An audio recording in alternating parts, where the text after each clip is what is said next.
ક્યારેય વિચાર્યું છે કે એવી કઈ વસ્તુ છે જે અંદરથી શરીરને ખોખલું કરી દે, મનને ભટકાવી દે અને હસતા રમતા પરિવારને વિખેરી નાખે? હા, આજે આપણે વાત કરવાના છીએ એ સર્વનાશી દારૂપાન વિશે. ચાલો આ વ્યસનના દરેક પડને ઉખાડીને સમજીએ. આ વિષયના ઊંડાણમાં જવા માટે ચાલો આપણે આ પ્રાચીન વ્યાખ્યાથી શરૂઆત કરીએ. અહીં મદનો અર્થ ખાલી નશો નથી, એનો અર્થ છે બુદ્ધિનો નાશ કરનાર. એટલે કે આ એ વસ્તુ છે જે સીધો જ એ શક્તિ પર હુમલો કરે છે જે આપણને માણસ બનાવે છે, આપણી વિચારવાની અને સાચો ખોટો નિર્ણય લેવાની ક્ષમતા. તો મૂળ સવાલ એ છે કે આવું થાય છે કેવી રીતે? ભલા એક પદાર્થ જીવનના દરેક પાસાને આટલી બધી રીતે કેવી રીતે બરબાદ કરી શકે છે? આવો આપણે આ વિનાશની આખી ચેઇનને એક પછી એક કડી જોડીને સમજીએ. તો આપણી આ તપાસની શરૂઆત થાય છે સૌથી પહેલા અને સૌથી સીધા શિકારથી, આપણું પોતાનું શરીર.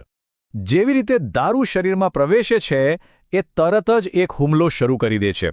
લગભગ 20% તો પેટમાંથી સીધું જ લોહીમાં ભળી જાય છે અને તમે માનો કે ના માનો, મિનિટોની અંદર જ એ મગજ સુધી પહોંચી જાય છે. પણ આ આખા યુદ્ધનો સૌથી મોટો બોજ કોણ ઉઠાવે છે? આપણું લીવર, જે લગભગ 90% ઝેરને શરીરમાંથી બહાર કાઢવા માટે સતત સંઘર્ષ કરતું રહે છે. હવે જરા આ આંકડા પર ધ્યાન આપજો. આ ખરેખર ચોંકાવનારા છે. જે વ્યક્તિ લાંબા સમયથી દારૂનું સેવન કરે છે ને, એના જીવનમાંથી સરેરાશ 12 થી 20 વર્ષ ઓછા થઈ શકે છે. અકસ્માત થવાનું જોખમ સામાન્ય વ્યક્તિ કરતાં 7 ગણું વધી જાય છે અને અકાળે મૃત્યુ થવાની સંભાવના 16 ગણી. આ ખાલી નંબર્સ નથી, આ છીનવાઈ ગયેલી જિંદગીઓની કહાણીઓ છે. શરીરની અંદર તો જાણે એક શાંત યુદ્ધ ચાલી રહ્યું હોય છે. મગજના કોષો ધીમે ધીમે મરતા જાય છે, લીવર કામ કરતું બંધ થઈ જાય છે અને પાચન તંત્ર એટલું નબળું પડી જાય છે કે એ ખાધેલા ખોરાકમાંથી પોષણ પણ નથી લઈ શકતું.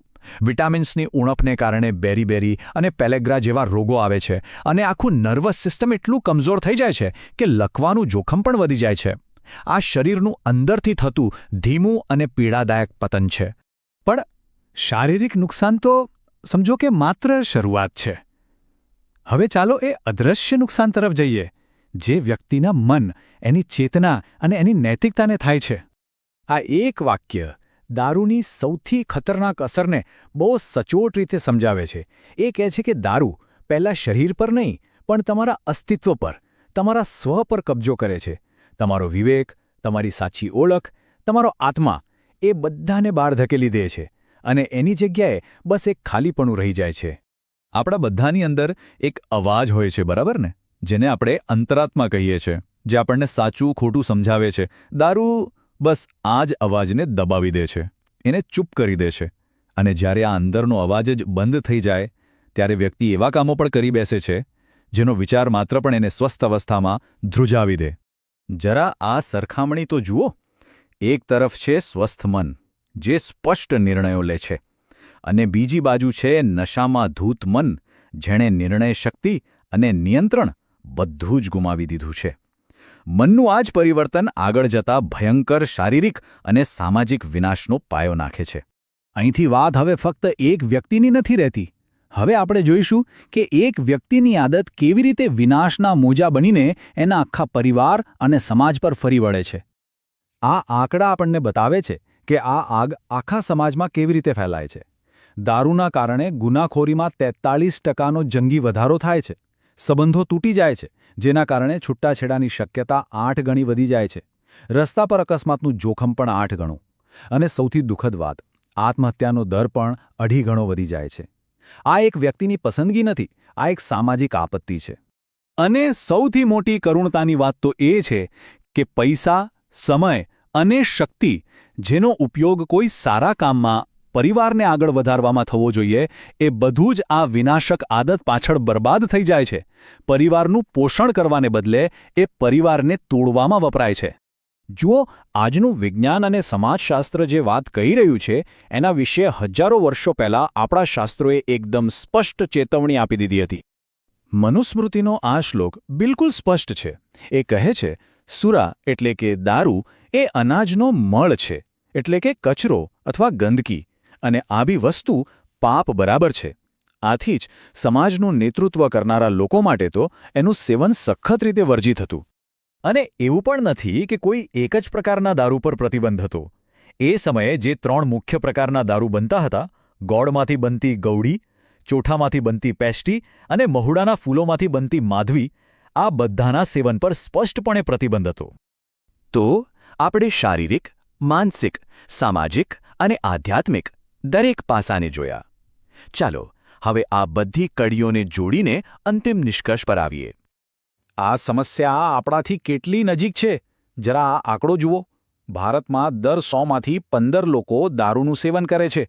આ કોઈ બીજાની કે દૂરની સમસ્યા નથી. આ આપણા જ સમાજની, આપણા સમુદાયની અને કદાચ આપણા પરિવારોની અંદરની વાસ્તવિકતા છે. શું આપણે આને નજરઅંદાજ કરી શકીએ? ઘણીવાર દારૂ વિશે ખોટી માન્યતાઓ ફેલાવવામાં આવે છે, પણ સત્ય એ છે કે એ કોઈ દવા નથી. એનાથી જે શક્તિ કે સ્ફૂર્તિનો અનુભવ થાય છે એ એક ભ્રમ છે. હકીકતમાં એ શરીરની અંદર છુપાયેલી શક્તિને બળજબરીથી બહાર કાઢે છે. બિલકુલ એ જ રીતે જેમ કોઈ થાકેલા ઘોડાને ચાબુક મારીને દોડાવવામાં આવે અને અંતે એ શરીરને સંપૂર્ણપણે નીચોવીને ખોખલું કરી દે છે. અને આ જ અંતિમ અને સૌથી મોટું નુકસાન છે.